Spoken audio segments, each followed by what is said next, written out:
episode of Locked On Canucks, round one of the NHL Draft. And there were fireworks, just not the ones Canucks fans were expecting.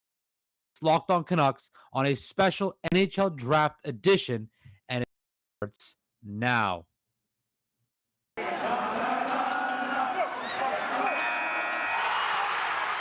You're Locked On Canucks, your daily podcast on the Vancouver Canucks. Part of the Locked On Podcast Network, your team every day.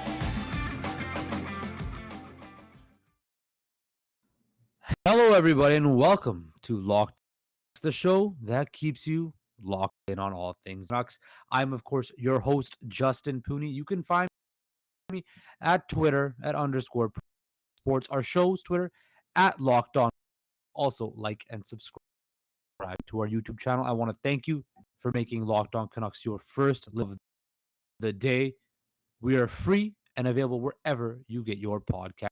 Guys, an interesting round one NHL Draft. After all the hoopla of a JT Miller trade, and we were about to get one, there is not a trade yet. Do make a selection at 15th overall. Jonathan Lekkerimaki from Sweden was the selection at 15th overall.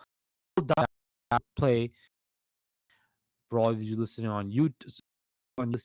The segment we did with our Locked On NHL stream draft, so that will be down the Canucks selection. But I want to give you guys my thoughts incomplete before we get a moment. So going into today, as most Canucks people, Canucks Nation, fandom and whatnot, Vancouver, all assumed and came to the realization that JT Miller was probably going to get dealt today. Now, reports over the last couple of days leading into the draft were saying, oh, well, you don't know. We're not, Patrick Hoffman said we don't have a deadline to re-sign him, or also backhanded comment to trade him. But we all the news and all the chatter was, there's a lot of teams in on Miller, this team, that team, everybody wants in on JT Miller, and nothing happened. We did hear reports from Elliot Friedman that a deal with the Islanders was, there, and it fell through. Patrick Allvin shut that down with his post round one comments. I'm interested to see as the days go on and what happens. What transpired with this JT Miller trade and why did it fall through? Now I saw on Twitter post, this draft that a lot of people are, post round one, excuse me. A lot of people are upset that the Canucks are misplaying this. They're not making the right move by keeping on to JT Miller. They're losing leverage. They're losing, value by the day by they keep them on. And I tend to back, I don't believe in that. I think JT Miller is a very, very, very good hockey player. You saw what Alex DeBrincat went for. He went for a first-round pick and a first and a second and a third. And you saw, other trades today where, the Leafs only had to attach first-round picks to trade down to get rid of basically dump salary. So it's very, how can I put this? I think Canucks fans, need to relax.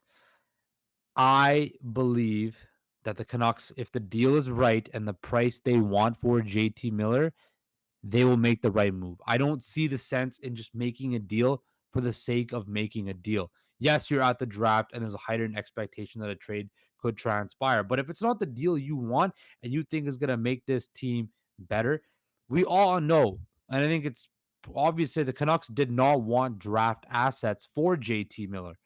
They want young players, cap flexibility, and those young players have to help you right now, right? You saw with their draft pick right now, a guy who's not going to play in the NHL anytime soon in the near future, right? The top six is cemented here, with or without JT Miller. So I really just think people need to relax and understand that, look, Patrick Patrick Alvin and Jim Rutherford will make this deal if it's right for them. Reports are saying they're still kicking the tires on a new contract, which could end up working out as well. Um, but yeah, you saw what Kevin Fiala went for. High end prospect, a first round pick. The Brinkat, the seventh overall pick, the 39th overall pick, and a third round pick next year, right? So you got a seventh overall pick, a top choice. You got a very grade A prospect from LA for Kevin Fiala. So the Canucks need to DeBrincat had 1 year remaining on his contract before he became a restricted free agent. So, Ottawa still has him under control. But I think there is no problem having JT Miller in Vancouver come September or October. There is no rush because injuries will happen. Teams that might not maybe had deals in place this weekend that fell through, they might circle themselves in on the JT Miller sweepstakes. Free agency is still coming up. Teams will miss out on free agents that they want to sign, and then they will look at the trade market. There is still time for a deal to happen, whether that's a deal with a trade or a deal with a new contract. They were saying there could be a 6-year deal. It does not look like the Canucks will make the full 8-year commitment to JT Miller, as they should not. 29 years old, a 6-year deal take him to 35. I think if you can get that, a 6-year deal, 5-6 year deal would be absolutely amazing for JT Miller. But the trade will happen. It will happen. It will get done. Everybody just needs to relax, trust. I understand that people have revisionist history towards Jim Benning and screwing things up and not capitalizing on assets. Well, this asset in JT Miller is still here. He's still under contract. He's not going anywhere. He's not walking away for nothing until next year. You could still deal him before the season, anytime here in the summer, the trade deadline. There are still ample opportunities to get value for JT Miller. I just think people need to just relax and understand that if the right deal is not there, you do not make it. Okay? A deal can happen, a deal could take place, but just understand that it will happen. Whether that's a new contract or whether that's a trade, like I just said, it will happen. Okay? It will happen. So again, no big fireworks like we expected from the Canucks. Looked like there was a deal with the Islanders, did not fall through. So we proceed to move forward with JT Miller, still as a member of the Vancouver Canucks. But coming up after this break, we're going to dive into the 15th overall selection and talk about how this looks towards the Canucks outlook towards the future. But first, I want to talk to you guys about the fine folks at Built. From the people who invented healthy, tasty comes the latest gift for your taste buds. You've probably tried the amazing coconut brownie chunk Built Bar, but guess what? You and your friends at Built, sorry, you and your friends, me and my friends, all of our friends at Built have given the coconut brownie chunks the puff treatment. That's right. The coconut brownie chunk Built Bar flavor you love is in a deliciously chewy marshmallow covered in 100% real chocolate. It's like a fluffy cloud of coconut brownie goodness. Stop drooling and listen. They are good for you, low calorie, low sugar, high protein, and delicious. Coconut brownie puffs are the only here for a limited time. So go make sure you don't miss out there because they're going to go fast. I ordered some myself. They're going to go fast. All Built Bars are made with collagen protein, which your body absorbs more efficiently and provides tons of health benefits. Eat something that tastes good and is good for you. the best part of the best part of Built Puffs are that they taste amazing and you can enjoy them guilt free. Perfect when you're craving, when you need to satisfy your sweet tooth, or when you need a quick, healthy snack. They're an excellent source of protein, delicious coconut, rich, sweet brownie, creamy marshmallow. Stop fantasizing over them. Get to build.com, order your box of coconut brownie chunks puffs right now. Go to built.com and use promo code LOCK15 to get 15% off your order. Use promo code LOCK15 to get 15% off your order. Okay, guys, welcome back to the show. Locked On Canucks, show that keeps you locked in on all things Vancouver Canucks. Of course, the Canucks did not have any fireworks. There was no JT Miller trade yet, but the Canucks did make a selection, and it was a win, in my personal opinion. They selected Jonathan Lekkerimaki from Sweden. The Swede will return to Sweden next year and play for Allsvenskan in the Allsvenskan League. He's also has the rights are held by the Vancouver Giants in the Canadian Hockey League. So definitely an all Vancouver connection. I like this player. I was looking at his stats, watch his highlight tape before, and all reports indicate that he can shoot the puck. He's a shooter. He's what the kids call a sniper. Um, you know, 5'11", 172, plays the right wing. He's only 17 years old. He's gonna turn 18 in a 18 in a few weeks. So he's raw, very young. But this was a steal for the Canucks, in my personal opinion, because a lot of people had him ranked in the top 10. Bob McKenzie had him ranked number 9. McKean's Hockey had him ranked number 9. Craig Button. Central Scouting had him ranked 6th among the European skaters. Sportsnet had him 10th. So the Canucks got a good piece at 15. His shot is his best offensive tool. Everybody knows that he has an NHL proven shot. But he's not defensively savvy yet. He doesn't play defense, as you will hear in the clip that I will play in a moment of our Locked On NHL Draft cast, our immediate reactions to this. So I'm very excited for this player. I'm going to dive into a bit further after we play this clip from the NHL Locked On NHL Draft. So enjoy this from our experts and myself, and we'll jump back into it and dive into and see how Jonathan I gotta pronounce this, get work as pronounced Lekkerimaki builds on the Canucks' future. So stick around.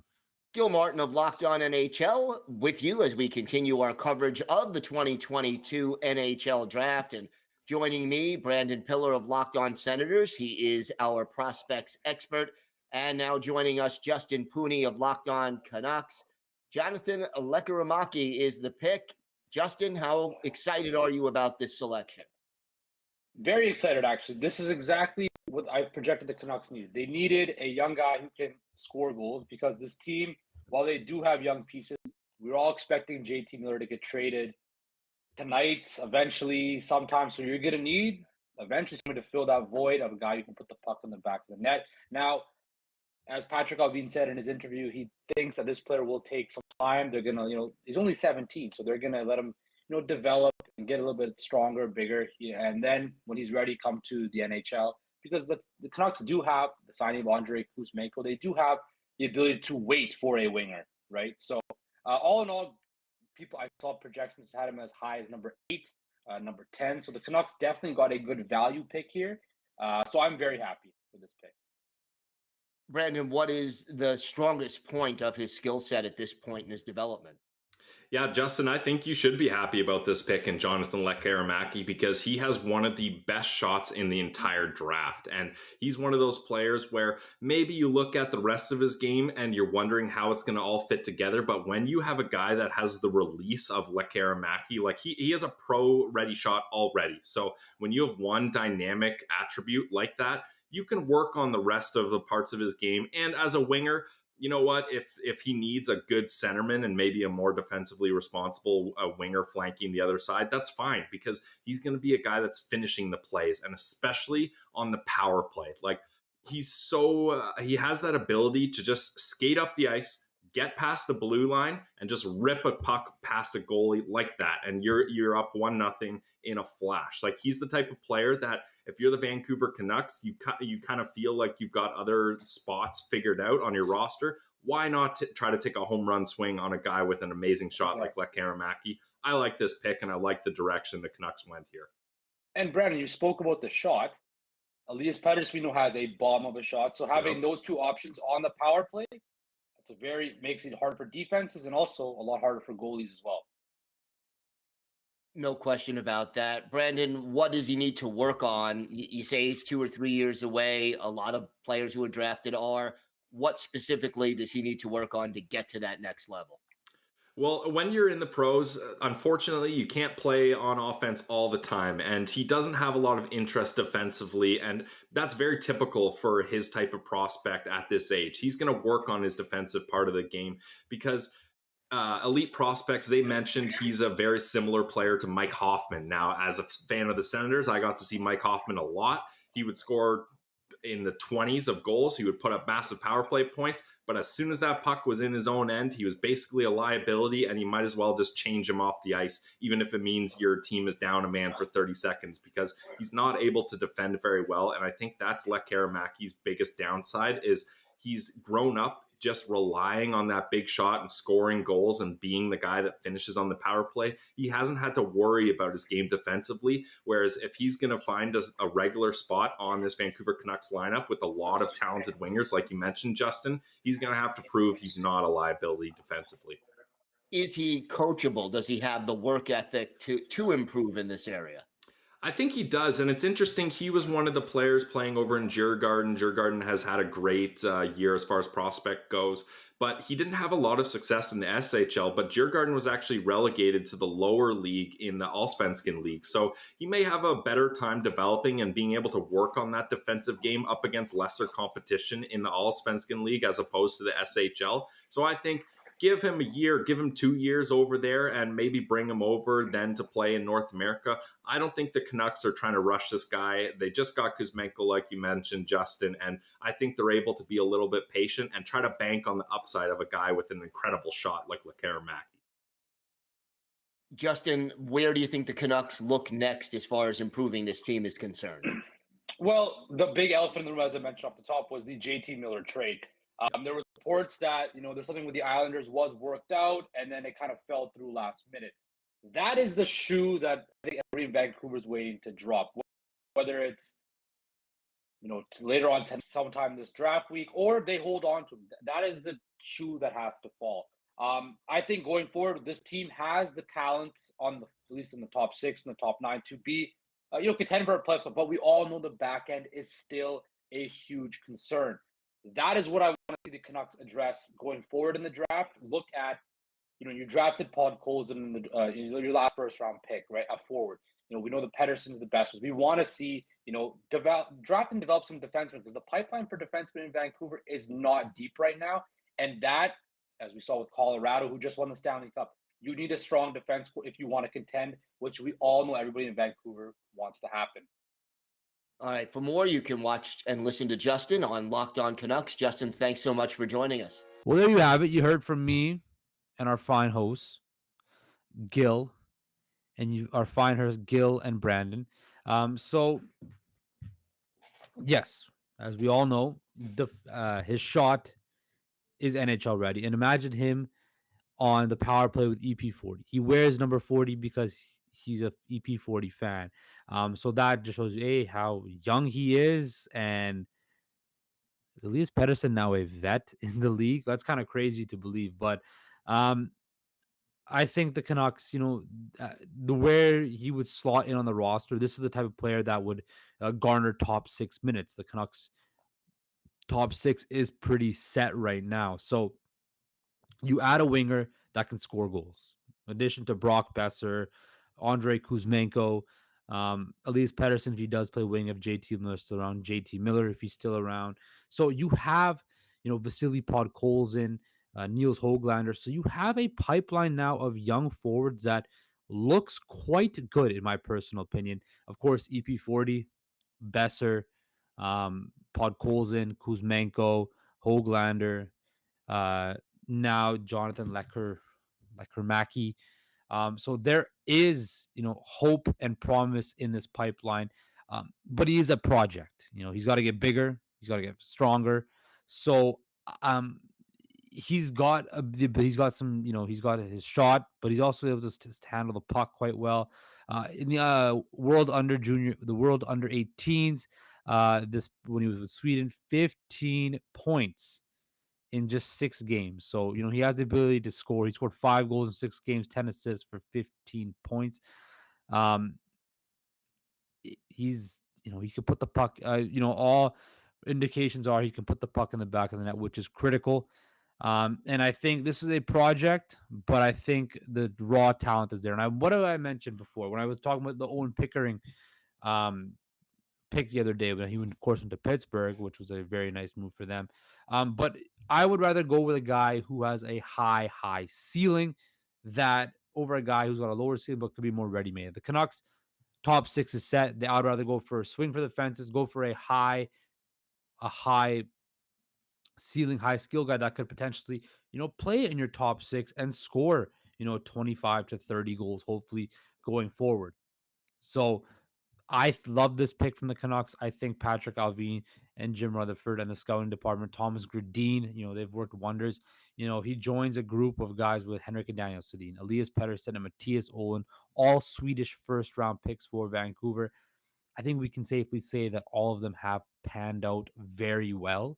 So with the Henrik Danielson, of course, being named um, Hockey Hall of Famers. Also, speaking of the Sedins, they're part of the player development group now, and they will help young players like Jonathan Lekkerimaki develop and become better players and show them the way to be a pro. So there is a lot of positives from this draft for the Vancouver Canucks in this first round. No, there was no JT Miller trade, but they got a very high end prospect that fell to them, which is great value. And to be honest with you, a lot of times in Canuck land, we don't get that type of luck. So I love that. I'm very excited to see, how he performs at prospect camp on Sunday. He will be at prospect camp on Sunday from what I'm reading on Twitter. So that will be very interesting. And yeah, we'll see what tomorrow holds, rounds, the remainder of the draft proceeds. So I'm interested in see how that shakes down. But coming up after this final break, I just want to talk about the draft in general and give you guys some of my big surprises. So stick around for that. And welcome back to Locked On Canucks, final segment of Locked On Canucks. I just want to go over the first round, which was very, very interesting. The first round of this NHL draft. I think the biggest thing was Shane Wright not going number one overall. I think we all expected Shane Wright to go first overall. That's what all everybody was saying. But Juraj Slavkovsky was the number one overall pick, going to the Montreal Canadiens. And then Shane Wright fell. He didn't go second. He didn't go third. He went fourth to the Seattle Kraken. I thought that was very telling. I don't know what it was. There was, of course, the video of Shane Wright shaking the hands of the Kraken front office, and then giving the death stare to the Montreal Canadiens front office table at the draft, which just creating drama right there. Montreal then traded Alexander Romanov, and then for Kirby, yeah, traded Alexander Romanov picks for basically Kirby Dach. So Montreal was a very big winner. They got a number one winger who can, slot in right away, and a guy in Kirby Dach who was a top pick and only 21 years old and can probably be a second line. Yes, he struggled in Chicago, but the thing is, from this draft, I learned is Chicago is basically rebooting now. They had 3 first round picks. They used them. Patrick Kane, there was I saw a tweet that, they asked his agent Pat what he thinks in the about the, Blackhawks rebuilding, and there was no comment. So Patrick Kane be on the move? Oh, boy. So that was my takeaways. Shane Wright falling, Slavkovsky going number one, and then the Blackhawks making a whole bunch of moves. They acquired Peter Mrazek to gain another first round pick. The Coyotes, traded with the Oilers to get Zach Kassian, basically a salary dump. Maybe the Oilers are working on another move to acquire a goalie. Speaking of goalies, Marc-Andre Fleury re-signed today with the Minnesota Wild on a 2-year deal. Of course, I mentioned Alex DeBrincat goes to Ottawa. Ottawa is very aggressive right now trying to make the playoffs. The one thing I'm worried about is with DeBrincat is he scored 40 goals, but he was playing next to the aforementioned Patrick Kane, who in Ottawa is going to dish him the puck because Brady Tkachuk's not a playmaker. Will it be Tim Stützle? So we'll see how that shakes down in Ottawa. But a very eventful first round. Of course, the first picks were very, fireworks all over the place. The Canucks didn't light any fireworks off like we expected, but they played it. They got their man at 15, and I believe that they made the right move in not trading JT Miller and waiting for the perfect package, because with a guy like this, people always talk about how the Matt Duchene trade ignited the um Colorado Avalanche to the Stanley Cup. Well, the same thing might not happen in Vancouver, but something similar. You want to make sure you get the right deal. You don't just sell an asset off just for the sake of getting something back. You want to get full value for him, right? They always talk about, you don't want to sell, a guy like JT Miller with pennies on the dollar. You want to get another dollar back for him, an equal value for him. So I trust Jim Rutherford and Patrick Allvin that they will get the right deal. They will play their own game. They will wait it out until they feel they have the right package to build this team, or they come to a compromise with a contract, and then we totally forget about this trade talk and we move forward with JT Miller being a longtime Canuck. So that's all in store for tomorrow. Perhaps some more news will drop tomorrow. I want to thank you for making Locked On Canucks your first listen of the day on this late night episode of the NHL, after the NHL first round entry draft. Uh, Tomorrow we will break down round two and the rest of the rounds and maybe other news in the NHL. But I want you to make Locked On NHL your second listen. It covers the playoffs like no other. Hear the latest news and opinions from local experts every Monday through Friday. It's available wherever you get your podcast, and it is free. Take care, guys.